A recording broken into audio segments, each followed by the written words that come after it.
बहुनाम जन्म नामन्ते ज्ञानवान् मां प्रपद्यते वासुदेवः सर्वमिति समहात्मा सुदुर्लभः उदाराः सर्व एवैते ज्ञानी तात्मेव मयिमतम् आस्थितः सहि युक्तात्मा मामेवामुत्तमां गतिम्।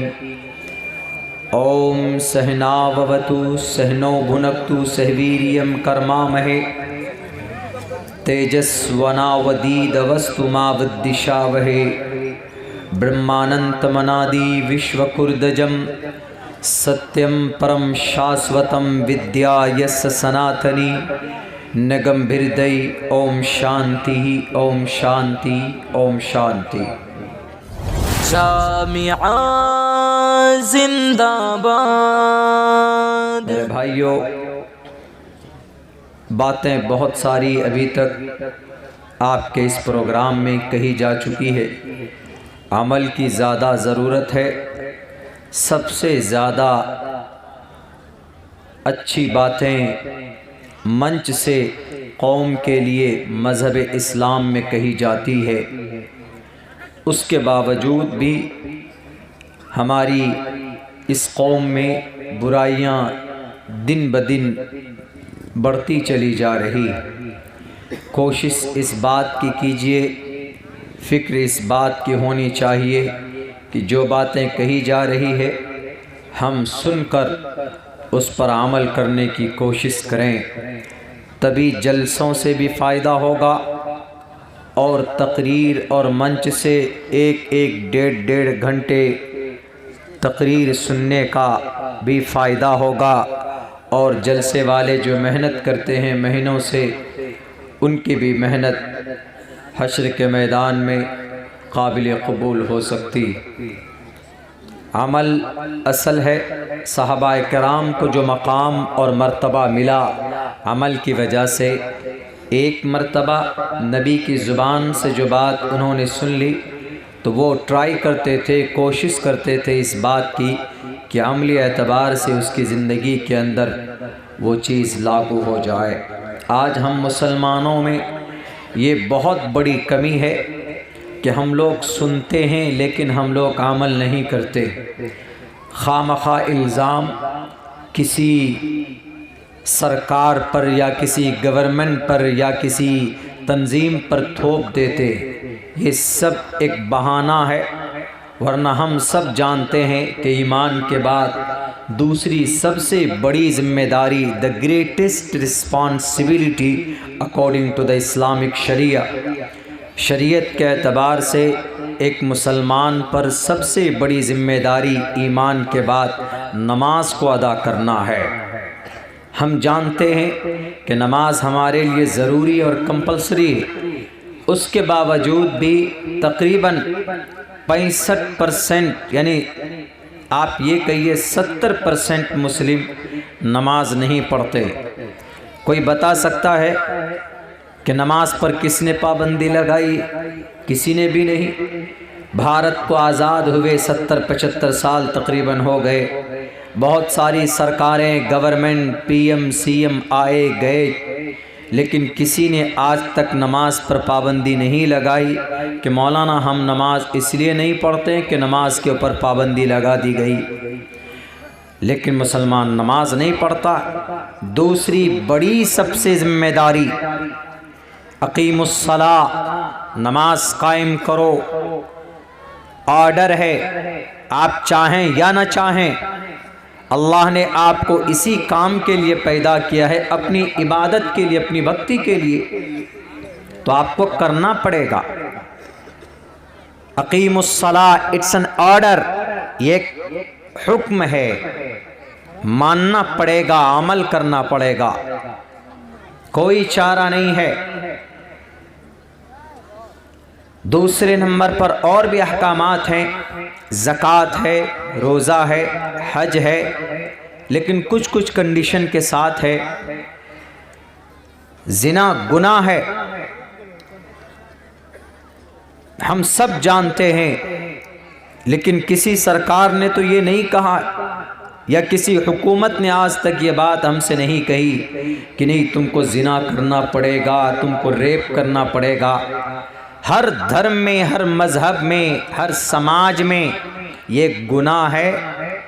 किसी समाज की बेटी की इज्जत को लूटना एक गुनाह है। अभी ख़ुद आपने देखा कि हज़रत मौलाना सदर साहब ने एक निकाह के लिए कितनी तफ्तीश कर रहे हैं। क्यों?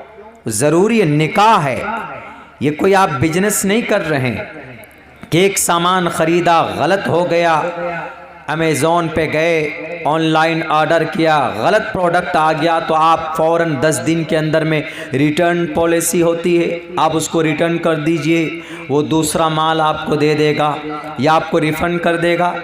ऐसा नहीं है। इसलिए निकाह में इतनी छानबीन इसलिए की जाती है, गवाह होते हैं, मीडिएटर होता है जिसको वकील बोलते हैं, उनकी मौजूदगी में एक नई ज़िंदगी का निर्माण होता है। इसलिए इतनी तहकीक की जाती है कि क्या ये निकाह यकीनन लड़की के तरफ से है, उनकी मर्ज़ी से है कि नहीं है। ये सारी तफ्तीश की जाती है कि एक पाकीज़ा ज़िंदगी हो। तो ये चीज़ें हैं कि हम लोग अमल कम करते हैं। हम सब में कौन नहीं जानता है कि झूठ बोलना पाप है? सब जानता है, तब भी झूठ बोलते हैं। किसने मजबूर किया? हमारे भारत के सरकार ने मजबूर किया कि नहीं तुमको झूठ बोलना पड़ेगा, तुम झूठ बोलो,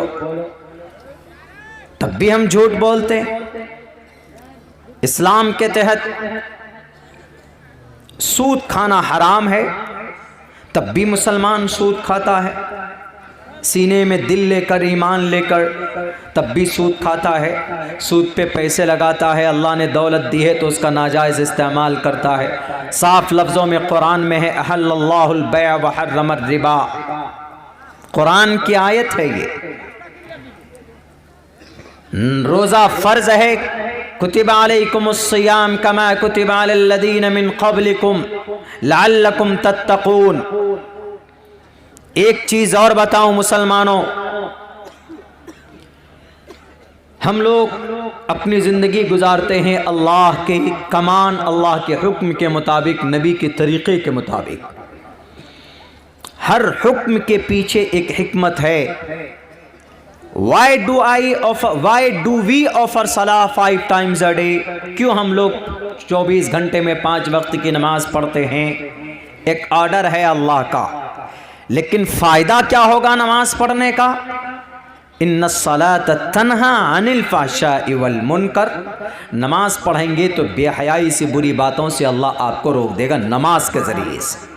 ये सिर्फ कुरान का और इस्लाम का ये तरीक़ा है कि अगर आप अमल करते हो किसी अच्छे अल्लाह के हुक्म पर, अल्लाह के ऑर्डर पर, तो उसका रिज़ल्ट, उसका रिटर्न आपको मिलता है। उसका किसी और मज़हब में नहीं है ये चीज़, किसी और मज़हब में बिल्कुल नहीं है, इस्लाम में है। रोज़ा क्यों रखते हैं? What is benefit? What is the purpose to keep fast in the month of holy Ramadan, in the continue complete in 1 month, पूरे महीने में टू कीप फास्ट रोज़ा रखते हैं। क्या मकसद है? मकसद आगे बताया, कुतिबा अलैकुमुस्सियाम कमा कुतिबा अलल्लज़ीन मिन क़ब्लिकुम लअल्लकुम तत्तक़ून, ताकि तुम्हारे अंदर तक़वा पैदा हो, परहेज़गारी पैदा हो। हज क्यों करते हो? अल्लाह का ऑर्डर है। ज़कात क्यों देते हो? ताकि गुर्बत दूर हो जाए, अल्लाह का गरीबों का हिस्सा उन तक पहुंच जाए।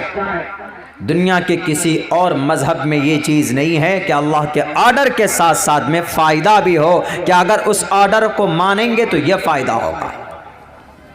दुनिया वाले लाख कीचड़ उछालेंगे। पर्दे की आयत है, पर्दे बुर्का, या निसा अन्नबी लस्तुन्न काहदिम मिनन निसा इन इत्तक़ैतुन्न फला तख़ज़ान बिल क़ौल वक़र्न फ़ी बुयूतिकुन्न वला तबर्रजन तबर्रुजल जाहिलियतिल ऊला कुल लिल मुअमिनाति यग़्ज़ुज़्न मिन अबसारिहिन्न व यहफ़ज़्न फ़ुरूजहुन्न। समाज की बेटियों, अपनी घूंघट, अपनी निगाहें नीची रखो। रास्ते में चलते हो तो गैर महरम को देखने की कोशिश मत करो। दोनों को ऑर्डर है, औरत और मर्द दोनों को, लड़का और लड़की दोनों को। क्या फायदा होगा? वयहफ़ज़्न फ़ुरूजहुन्न, तुम्हारी इज्जत महफूज रहेगी। अगर तुम पर्दे में रहेंगे, अपने निगाह को कंट्रोल में रखेंगे, तो तुम किसी गलत कम्युनिकेशन में नहीं आएंगे। नाजायज़ संबंध आपस में तुम्हारा क्रिएट नहीं होगा। नाजायज़ ताल्लुकात, नाजायज़ संबंध तुम्हारे बीच में पैदा नहीं होंगे। ये इस्लाम की खूबसूरती है, ये कुरान का फरमान है। अगर आप किसी ऑर्डर को मानते हैं, कोई ना कोई मकसद पीछे होता है। दुनिया चिल्ला रही है, अभी बदनाम करने की पूरी कोशिश में है, मगर आप दो टोक लफ्जों में कह सकते हैं ये इस्लाम है। अल्लाह ऑर्डर करवाता है, हुक्म करवाता है, अमल करवाता है, लेकिन रिजल्ट हमें देता है, उसका फायदा हमें मिलता है। समाज की अगर कोई बेटी घूंघट डालकर, अपनी खूबसूरती को छुपाकर, अगर अपनी इज्जत व आबरू को किसी गैर के सामने जाहिर न करके अपनी जिंदगी गुजारती है, मैं 100 बार कसम खाकर यह बात कहने के लिए तैयार हूं, उसकी इज्जत पर कोई हाथ डालने के लिए सोचेगा भी नहीं। क्यों? पता ही नहीं। बल्कि बुर्का पहनने वाली औरत का तो दिल से सम्मान किया जाता है कि नहीं, ये बड़ी इज्जतदार मालूम होती। देख लीजिए मुंबई में वो एक्ट्रेस, वो किसी अदाकार की बेटी कपड़े नहीं पहनती थी। पता है उसकी असल बात क्या थी अंदर में? कभी कभी ऐसा होता है कि कपड़ा जब नफरत करने लगे ना आपसे, जब अल्लाह रूठ जाता है, तो फिर अल्लाह तबारक व ताला आपको किस दहलीज तक पहुंचा देता है, यू कांट गेज, आप अंदाजा नहीं लगा सकते। नाम नहीं लूंगा मैं। ब्रह्ना घूमती है, वो छोटे, बहुत छोटे कपड़े का ना के बराबर। वो कोई मुस्लिम अदाकार की बेटी, उससे किसी ने पूछा, उसने कभी कपड़े पहने कि मैं पूरा कपड़ा पहनना चाहती हूँ, तो उसने कहा कि मैं पता पूरे कपड़े क्यों नहीं पहनती, क्योंकि मैं जब पूरे कपड़े पहनती हूँ तो मेरे पूरे बदन पर छाले पड़ जाते हैं। कपड़े ने नफरत करना शुरू कर दिया उस औरत से। Don't show your beauty and ornament in front of the stranger person. किसी और के सामने में अपनी खूबसूरती को जाहिर मत करो। मेरे हिंदू समाज के हिंदू भाइयों, अधे पश्यस्ते मो परी संतराम पादको हर माते कौशल पको। आपके मंत्र, आपकी ये जुर्वेद का ये श्लोक, प्रश्नोत्तरी का ये मंत्र है, यत्र नार्यस्तु पूजन्ते रमन्ते तत्र देवता, तत्र तास्तु न पूजन्ते न रमन्ते न तत्र देवता। बेटी के सम्मान में, उसकी इज्जत के सम्मान में ये बातें कही गई। तो अल्लाह का जो ऑर्डर है वो हिकमत से बिल्कुल खाली नहीं है। ये सिर्फ कुरान का इम्तियाज है कि अल्लाह अगर कोई काम करवाता है तो दुनिया के अंदर उसका बेनिफिट भी अता करता है कि इसका ये फ़ायदा, अगर ये करोगे तो ये मिलेगा। समाज की बेटी इज्जत, अगर समाज की बेटी पर्दा करेंगी तो उनकी इज्जत महफूज। अगर हमारे मुस्लिम भाई 5 वक्त की नमाज पढ़ेंगे तो बुराइयों से महफूज। अगर वो ज़कात देंगे तो समाज के चोर तबके को, गरीब तबके को, उनको अल्लाह तबारक व ताला ज़कात के ज़रिए से उनको 2 वक्त की रोटी दी जा सकती है। चोरी को ख़त्म किया जा सकता है। ज़कात के ज़रिए से आप अगर रोज़ा रखेंगे तो 11 महीने में जो आप गुनाह करते हैं, तो 1 महीना रोज़ा रखने की वजह से अल्लाह तबारक व ताला रमज़ान, रामाज़ा के माने जलाने के आते, एक महीना मुस्तकिल रोज़ा रखने की वजह से जो आपके अंदर जो गुनाह की जो नहूसत पैदा होती, जो गंदगी जम जाती है ना, तो ये रमज़ान के 30 रोज़े उसको जलाकर ख़त्म कर देती है, राख बना देती। इसीलिए रमज़ान को रमज़ान कहा गया कि वो गुनाहों को जलाकर राख कर देती। कितना बड़ा फ़ायदा है। अगर कैंसर का इलाज करना हो तो डॉक्टर लोग कहते हैं कि to keep fast in the whole month, पूरे एक महीना तुम कुछ खाओ मत, 24 घंटे भूखे रखते, 24 घंटे में सिर्फ कुछ ड्राई फ्रूट्स उसको दिए जाते हैं। अगर कोई थर्ड स्टेज पर कोई कैंसर का मरीज है तो उसको अल्लाह की अगर मर्जी है, अगर अल्लाह ने उसके मुकद्दर में शिफा लिखी हुई है तो वह आदमी इस ट्रीटमेंट के ज़रिए से, इस इलाज के ज़रिए से आदमी कैंसर से जीत सकता है।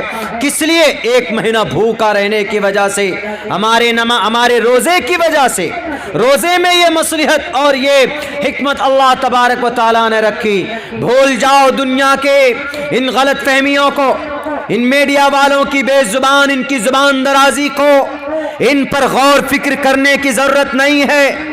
रियलिटी कुरान में है, रियलिटी अल्लाह के आखिरी इस संदेश में है जो 23 साल के कलील मुद्दत में नबी पाक अलैहिस्सलातु वस्सलाम की क़ल्ब अतहर पर इस कुरान को नाजिल किया अल्लाह तबारक व तआला ने। लोग बदनाम करते हैं कि मौलाना इस कुरान को पढ़कर क्या मिलेगा। दुनिया की किसी भी किताब को पढ़ने पर नेकी नहीं दी जाती, किसी भी किताब को। तौरात पढ़ लीजिए, कोई नेकी नहीं। ज़बूर का मुताला कीजिए, कोई नेकी नहीं। हमारे हिंदू भाइयों का गीता पढ़िए, कोई पुण्य नहीं है। अच्छाई का दर्शन हो सकता है लेकिन पढ़ने के बाद आपको उसमें पुण्य नहीं मिलेगा। अच्छी बातें जरूर मिल सकती है। यजुर्वेद में, अथर्ववेद में, रामायण में, महाभारत में, गीता में, बाइबल में, मता में, मरकस में, लोका में, यूहन्ना में, बरनयास में, आदि ग्रंथ में, तालमूद में, आवास्था में अच्छी बातें मिल सकती है। लेकिन जब उसको कोई पढ़ता है तो एक हर्फ पर एक नेकी सिर्फ कुरान पढ़ने पर दी जाती है, बाकी दुनिया की किसी और किताब के पढ़ने पर यह नेकी नहीं दी जाती। अगर मुसलमान पढ़ता है अल्हम्दुलिल्लाहि रब्बिल आलमीन अर्रहमानिर रहीम मालिकि यौमिद्दीन इय्याका नअबुदु व इय्याका नस्तईन, सूरह फातिहा है। हमारा मकसद ये होता है कभी कभी किसी का बच्चा, किसी को बुखार चढ़ जाए या कोई परेशानी हो जाए, या कहते हैं ना कि इसको थोड़ा असर हो गया है, भुतवा धर लिया है, बोलते हैं भुतवा पकड़ लिया, इमाम साहब के पास ले जाओ। लेके आते हैं मगरिब के वक्त में बच्चे को, तो इमाम साहब कुछ पढ़ कर दम करते हैं। क्या पढ़ते हैं? वो कुरान करीम की आयत पढ़ते हैं। बहुत सारे लोग सूरह फातिहा भी पढ़ते हैं, चूँकि इसका एक नाम सूरह शिफा भी है। शिफा तो पूरे कुरान में ही है लेकिन पर्टिकुलर आदमी पढ़ते हैं उसको, या मुआवज़तैन पढ़ते हैं जिसको ज़्यादा काला जिन्नात पकड़ ले, मुआवज़तैन पढ़ते हैं, क़ुल औज़ु बिरब्बिल फ़लक़, क़ुल औज़ु बिरब्बिन नास पढ़ते हैं। मकसद क्या होता है कि पढ़कर फूंक मारेंगे तो भुतवा भाग जाएगा। अल्लाह कभी कभी शिफा भी दे देता है, अगर मुक़द्दर में लिखा है तो दे देता है। लेकिन अगर कोई पढ़ रहा है क़ुल औज़ु बिरब्बिन नास, क़ुल औज़ु बिरब्बिल फ़लक़, क़ुल औज़ु बिरब्बिन नास मलिकिन नास इलाहिन नास पढ़ता है, क़ुल औज़ु बिरब्बिल फ़लक़ पढ़ता है, सूरह फातिहा पढ़ता है, तो पढ़ने के साथ साथ एक वर्ड पर एक नेकी उसको दी जाती है। अगर पढ़कर फूंक मारने के बाद मुमकिन है कि अल्लाह शिफा भी दे देता है। बहुत सी जगहों पे, अभी कलकत्ते में एक हावड़ा में एक जगह थे, एक आदमी आया, बोला कि मौलाना बहुत दिन से मेरे सर में दर्द है, ख़त्म ही नहीं होता, मैं दम वग़ैरह, तावीज़ वग़ैरह ये सब मैं नहीं करता हूँ, मेरा उधर दिमाग नहीं चलता। तो उन्होंने कहा कि मौलाना बहुत सर में दर्द है, ज़रा कुछ पढ़ दीजिए। तो मैंने कुरान करीम की एक आयत अब पढ़ दी उसको। मेरी तकरीर 1.5 घंटे की शायद हुई, तो 1.5 घंटे के बाद आके बोलता है कि मौलाना पानी लेकर क्या आया वो, कई सारे बोतल में। हमने कहा कि ये क्यों लेकर आए पानी बोतल में? बोला आप दम कर दीजिए, कुछ पढ़कर फूंक दीजिए। हमने कहा कि क्यों? बोला जो दर्द मेरे सर में 1.5-2 महीने से था वो दर्द अभी 1.5 घंटे में ख़त्म हो गया, आपने क्या पढ़ के फूंका है? तो हमने कहा भाई वो तो अल्लाह की मर्ज़ी है, हमने कुरान करीम आयत पढ़ कर फूंके, आपको शिफा मिल गई। लेकिन जब मैं कुरान पढ़ रहा था हम सूरह फातिहा पढ़ रहे हैं किसी को दम करने के लिए, तो दो फ़ायदा, एक शिफा भी मिल जाती है और दूसरा फ़ायदा क्या, आपको नेकी भी मिल जाती है। वो नेकी कब, कल क़यामत में काम आ जाएगी। आप पढ़ेंगे कुल हुवल्लाहु अहद अल्लाहुस समद लम यलिद वलम यूलद वलम यकुल लहू कुफुवन अहद, किसी पर दम कर दिया आपने, अल्लाह ने चाहा तो शिफा भी मिल जाती है। उसके बाद फिर आपको ये जितने अल्फाज पढ़े एक एक लफ्ज़ पढ़ने की। और हमारे हिंदू भाइयों के यहाँ अगर जादू से, बुरी चीज़ों से बचने के लिए उमूमन वो हनुमान चालीसा पढ़ते हैं। बहुत सारे हिंदू भाई पढ़ते हैं, उनका कॉन्सेप्ट है, अकीदा है उनका, जय हनुमान ज्ञान गुण सागर।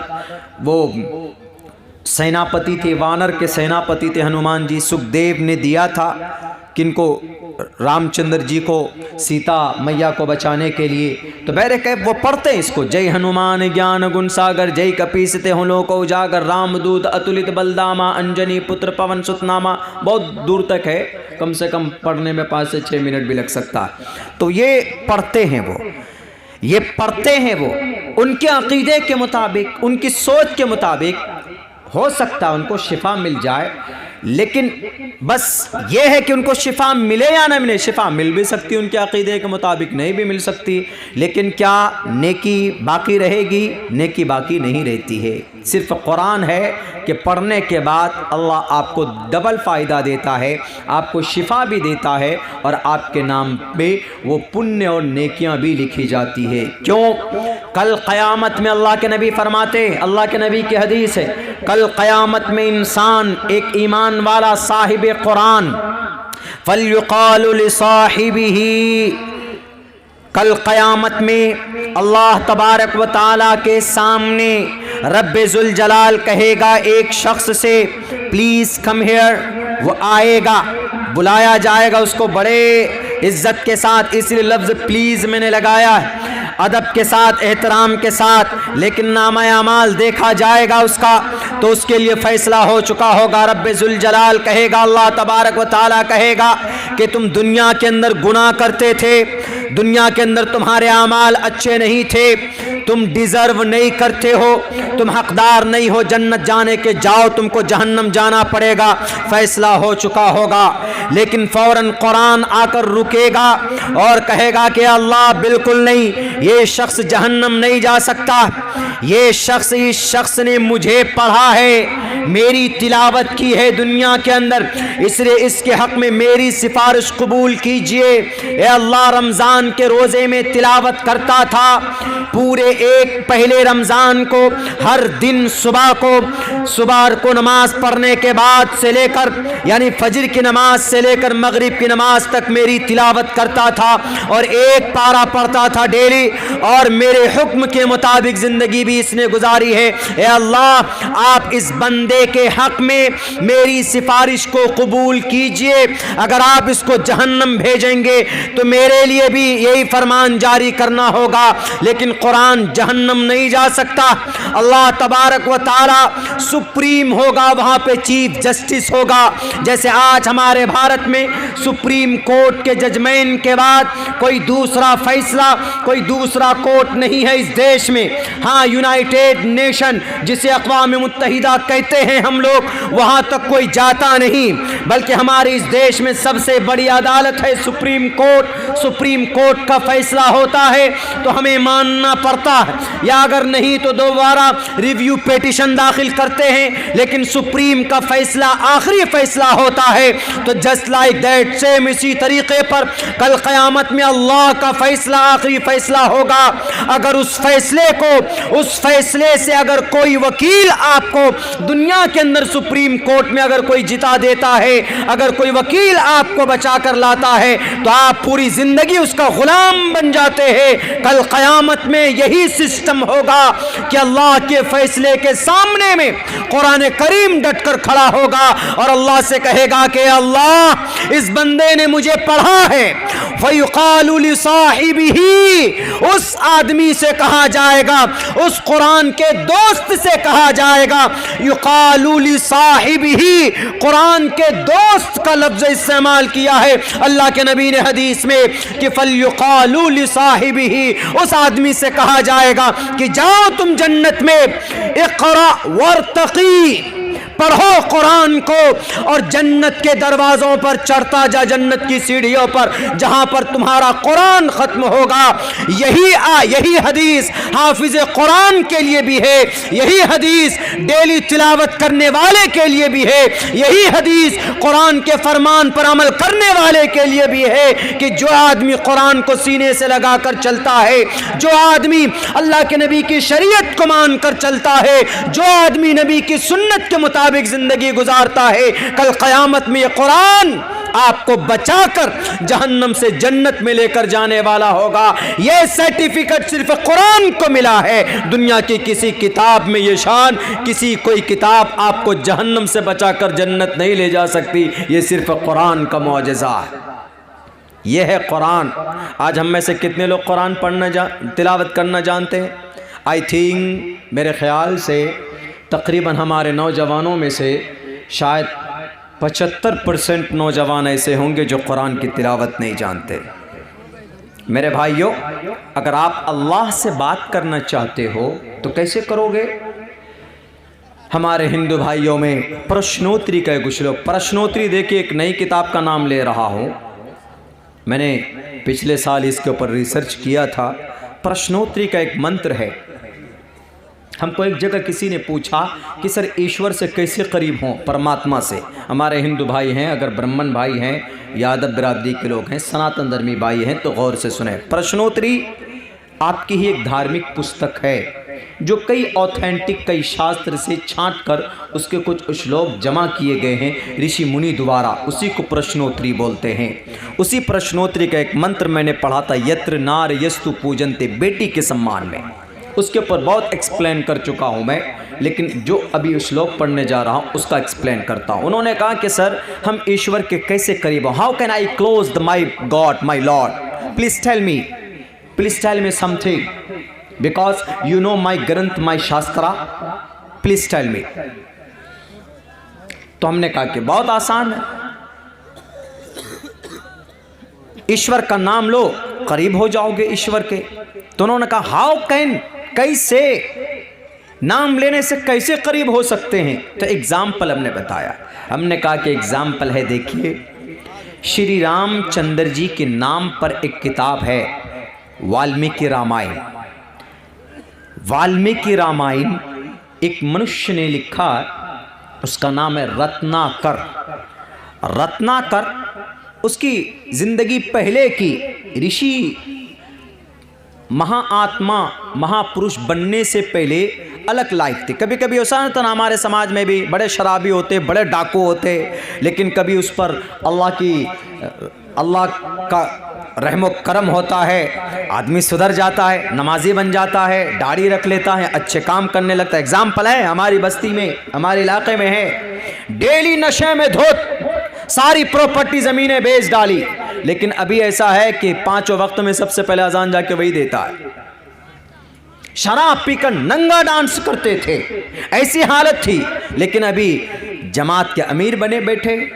उमर फारूक को देख लीजिए, सबसे ज़्यादा इस्लाम के नाम पर जो शुरू में ईमान लाए थे, सबसे ज़्यादा जुल्म तशद्दुद मारने वाले, जुल्म तशद्दुद करने वालों में एक नाम उमर फारूक का भी था।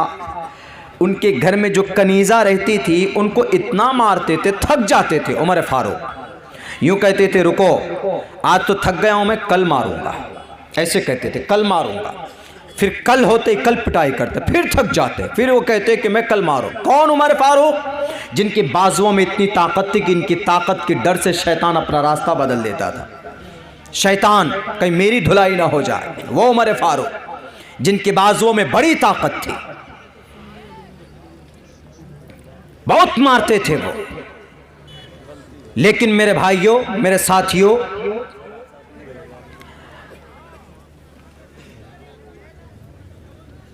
ईश्वर के करीब कैसे हुआ जाए, हमने उनको एक एग्जाम्पल देकर समझाया, बताया।